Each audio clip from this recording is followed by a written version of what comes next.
Alright, I'm gonna do my intro and I'm gonna explain a little bit of what my plan is for today. So, I thought that this game was maybe newer. I thought that I was probably gonna be one of the first on YouTube playing this game. Turns out one of my favorite YouTubers played this game. Cinnamon Toast Ken. One of the YouTube OGs, of course. He's been around for a while. He used to be in videos with PewDiePie, Markiplier, Jacksepticeye. He's done some recent videos with PewDiePie and Jacksepticeye actually in the last 5 years, I think. So that's not really recent, but even in the last 2 years, I think he's had videos with him. So a round of applause. But I didn't know he played this game. I actually, once I finished this playing the game myself, I want to go watch his series on it. Shout out to him, by the way. That's a W thing to find out. But, alright. I'm going to load game here. Hana. Alright. Yes. Are you feeling well, madam? Yes, I am. In the cellar? Can't you hear her? Madam Hannah, no one is down there. What? The cellar is locked. Only Luke and I have duplicates of the keys. Nobody is down there. I stare at him in disbelief. Also, his accent and his voice is still very funny to me. Johan is quite funny. It's like a German accent, but it's really funny. But when I listen once more, I hear no crying. Tugging at the hatch for good measure to prove his words to be true, too. The thing won't budge unless I add a key, short of using power tools on it. Perhaps it is time for you to go to bed, madam. You are simply tired and hearing things, a perfectly normal human experience. Thank you! Even though this house is haunted and it's not just me hearing things, I completely understand. Thank you. But if you are still experiencing auditory hallucinations in the morning, you are free to consult with me. And then I will take you to a hospital, Miss Hana. There is a cold feeling in the pit of my stomach as he helps me up to my feet. What he says makes sense, and who am I to question someone who used to be a doctor? Johan! Johan! You used to be a doctor? And now you're literally a waiter? Or an assistant and a waiter? I mean, hey, you probably make quite a bit of money for the rights, so I am just tired, that's it. Long day moving, the interview, dealing with Luke, that has all drained me of any proper sense. Yes, I suppose you're right. I just need some sleep, that's all. Of course I'm right. Go on then. Gute Nacht.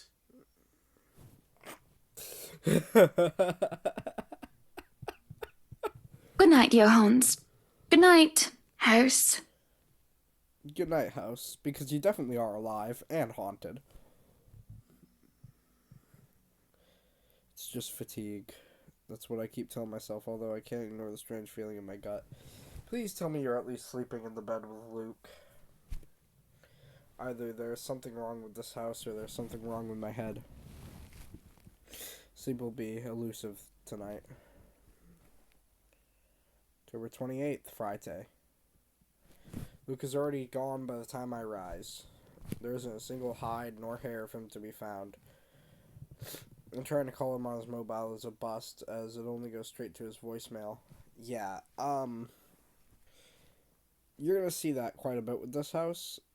Literally, you're out in the middle of the woods, and until you get some cell towers out there, you ain't getting no calls unless it's on a good day, buddy. That's twice in a row he's gone on me. And for him to disappear today, of all days, is every bit upsetting because of what's to come.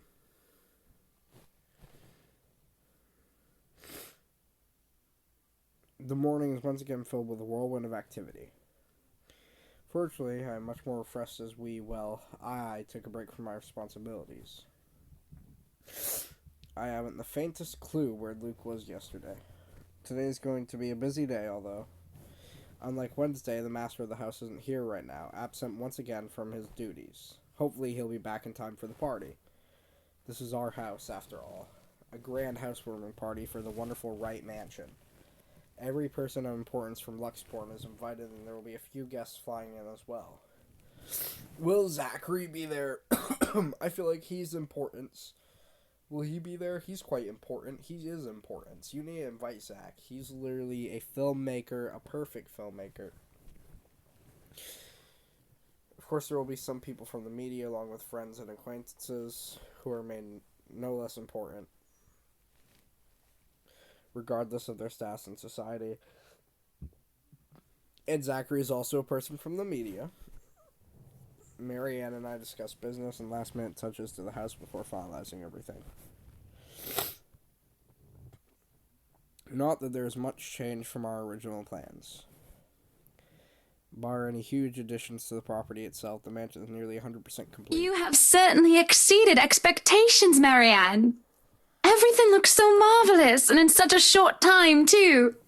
Well, I can't take all of the credit. People have certainly been enthusiastic about the idea of working on the right mansion. Okay, I just want to say something real quick.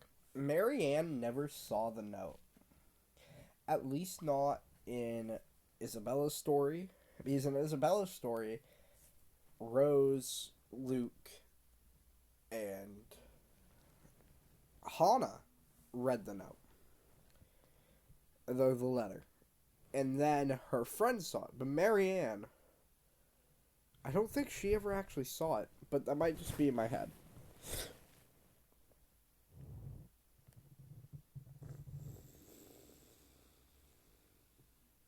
So yeah. There won't be any more problems unless Mr. Wright has any more objections about the second bedroom. Luke and I had a small tiff about making the second bedroom into a child's playroom, which I insisted is completely practical. By the way, I would just like to state this: somebody else who never saw the note. Rebecca saw it. Zach saw it. Was there somebody else who didn't actually see it? The pastor never saw the note. Just throwing that out there. In the end, he had to... I didn't give him any choice in the matter. Acquisite. I even bought this wonderful wooden crib from the antique store yesterday, including some toys. Just in case anyone brings their baby, of course. Besides, we have little need for actual guest rooms. We hardly have guests who spend the night. If we absolutely have to, we often choose to foot the bill for their visit on one of our hotels instead. Always at Luke's own insistence. And on the one-off chance that we actually let someone stay, the bedroom is in the opposite wing is still up to the task. Oh, no. We proceed with that room as planned. I already agreed to him having his greenhouse and his vineyard and his stables. He may as well let me have this one thing. His greenhouse, his vineyard, his stables. Oh, no. We cannot let this slide. We must make sure Hannah gets everything she'd like, Marianne. Yeah, are you hearing me? Luke ain't just gonna get all this stuff, and Marianne is not gonna get anything. No, I did not agree to have him having a helipad, though it's probably gonna be installed. All right, then. Well, do we have any other concerns? Anything we need to put on our agenda before the party commences? No, I don't think so. Not unless Luke has anything else to say. Is he around then? It'd be best if we can note down his request right away, considering the scope of his usual ones. Around? No. Where is he? Who knows where? No, he's not around. She didn't have to point out the obvious now, did she? After 7 long years, I'd already gotten used to him. I should be by now. Still not, apparently. But don't you have a party? I want nothing more than to complain, to whinge about how unfair this is. However, airing out one's dirty laundry is simply taboo among high society. To do so, we will make you a ripe target for the next dinner party. Chit-chat. Vultures, a lot of them, really. Or most of them, at least. They're always good ones, like Rochelle Lee.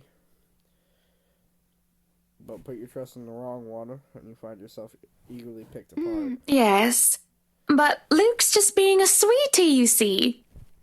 That friend he's visiting, he's having marital problems, and he's just trying to cheer him up. Sure. Perhaps I am being a bit too rash, a bit too hot-headed, and divulging details. But I thought myself clever with the plan to dress it up as gossip.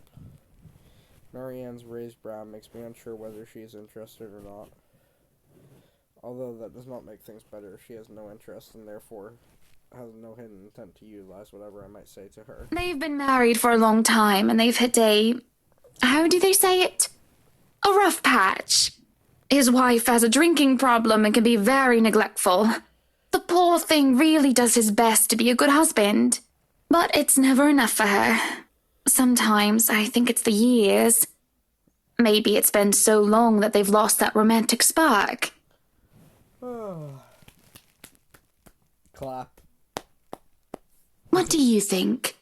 You were asking for my personal opinion on the matter, ma'am? Do you want me to be honest, or... Be honest with me, Marianne. I don't need someone to sugarcoat it.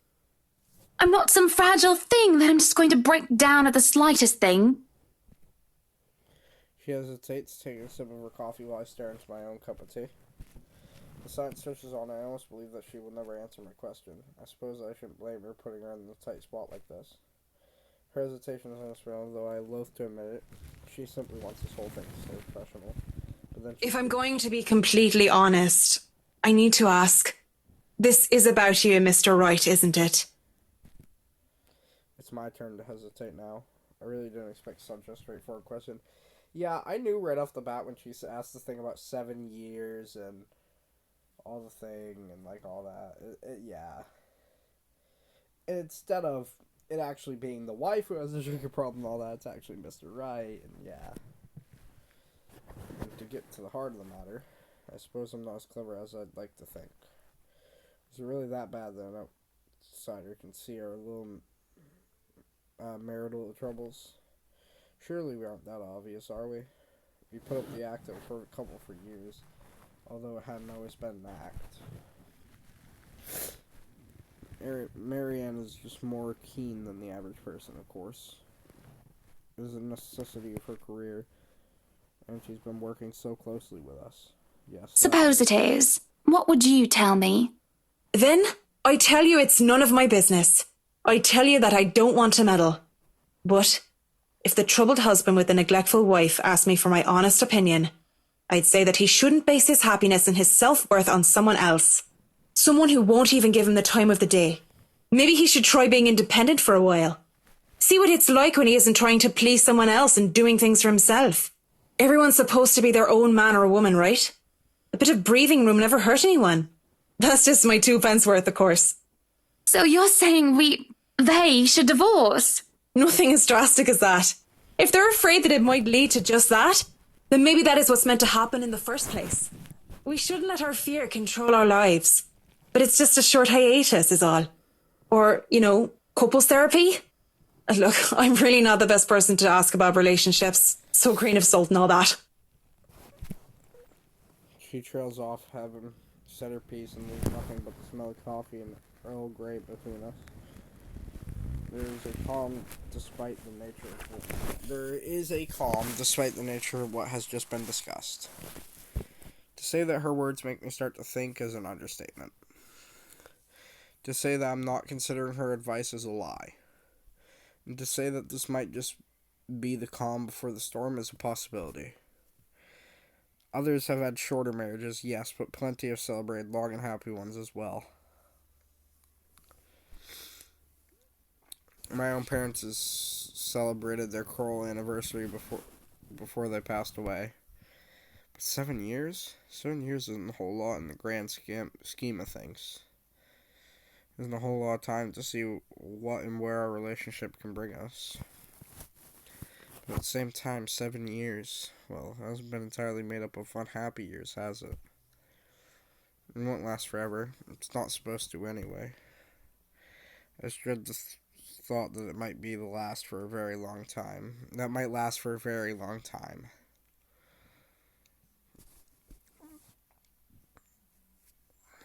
I dread the thought that these small spats, these little disagreements will turn into an all-out resentment.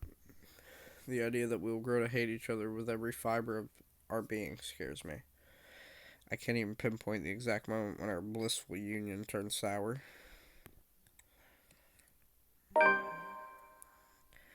When did he start to seek other women lacking any ulterior motives?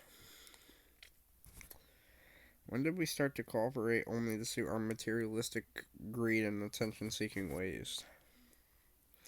Money and success, fame and glamour. Are those the only reasons we still stay together? There is a cough before Marianne clears her throat. I must have been quiet for so long, and I move to apologize when she stands up. We both end up on our feet, unsure on how to proceed. I really should handle what's left of the work. You won't be attending the party? Oh, you really must, Marianne. I'll try to stay and chat. Maybe grab a few bites and a drink, but I can't be around for the entirety of the event. My apologies. Busy, busy, busy. You must stay a while.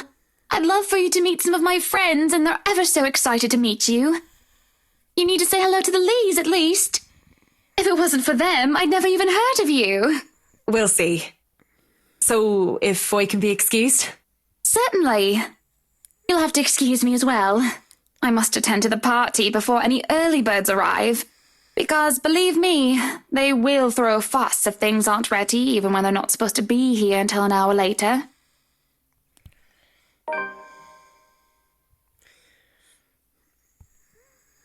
Aside from our own household help, we hired the service of the temp agency to provide staff for Wright Enterprise in the hospitality sector. Even our very skilled staff cannot undertake a party of this size on their own. Waiters, busboys, hostesses, and their staff captains move about in droves, carrying crockery and serveware good for several dozen people and then some. Chefs and bartenders tail after Johans, looking like scared little children as he escorts them through the kitchen and into the wine cellar to peruse the stocks to select what can be served at the party and what can be used for cooking. Snell! We have a lot to do, and I believe we did not hire snails. Snails are for the dishes. A stray quartet readies up to play for the evening, turning their instruments as they fill the air with idle chatter. Floral decor where thousands fill vases, wreaths and baskets, while petals are scattered along the driveway up front. An ice sculpture of reindeers brought in carefully by a pair is followed by a simple cake, just a 5-tier white chiffon one with white chocolate mousse, fresh berries, and a light dusting of edible gold leaf. But despite the fact that I told Marianne how I will attend to all of this, I find myself unable to focus or care for any of it. I still have our discussion running in my mind, and looking at all of this, I want to see Luke everywhere. These are all the grand things that Luke wanted to have for the party. I had wanted a small, elegant, and simple gathering with only a select few invited, namely the people who I would actually trust to enter my home. I don't want any bloody politicians or paparazzi in here, no matter how used I am to catering. At least be here for your party. Damn it, Luke. The entire thing screamed Luke Wright, and I can't help but add another question to my growing list of queries. When did I lose myself? It's always about him nowadays, isn't it? What about Hannah Wright? What about Hannah Evans? I used to be my own woman, who made her own name, her own career, and her own decisions. Sure, I was already the social butterfly that I still am today, but it wasn't all empty, shallow gossip and sitting pretty. I was also lauded for my knowledge and talent. Finance manager wasn't just handed to me just because my father owned the company. I had insisted that I start at the bottom, so I could work my way to the top and prove myself. And I did. And I worked numbers, managed budgets, money and accounts, analyzing competition and market trends. There was the calculation of financial risk, cost reduction opportunities, audit, listen, and public relations supervision of staff, and, well, I generally had a huge slew of responsibilities. Admittedly, I was already quite the attention seeker even back then, having dedicated most of my youth craving for my parents' approval. Failing that, I turned to others, look for praise from anyone who would give it, however fleeting it all was. And Luke, oh Luke, the way he looked at me, the way he watched me and took a genuine interest. He had me disgustingly obsessed since day one, hasn't he? He saw me for me, Hannah Evans, with both my faults and my achievements. The man didn't treat me like some damsel in distress or some prize to be won. I remember the nights before we were married when we talked about everything and anything, from big things like business, society, and philosophy, to little things such as what we have for breakfast or whether we like cats or dogs more. We both prefer dogs. Nowadays, I'm just Luke Wright's wife. It's mostly my fault, isn't it? They told me that husbands preferred wives who are docile and subordinate. A woman who will always be there for him, yet would never outshine him in all aspects except beauty. A wife needs to be at home and attend to his needs, to have children, and to take care of them in his absence. They say I have no business working anymore after I was married. I can blame society, but I listened.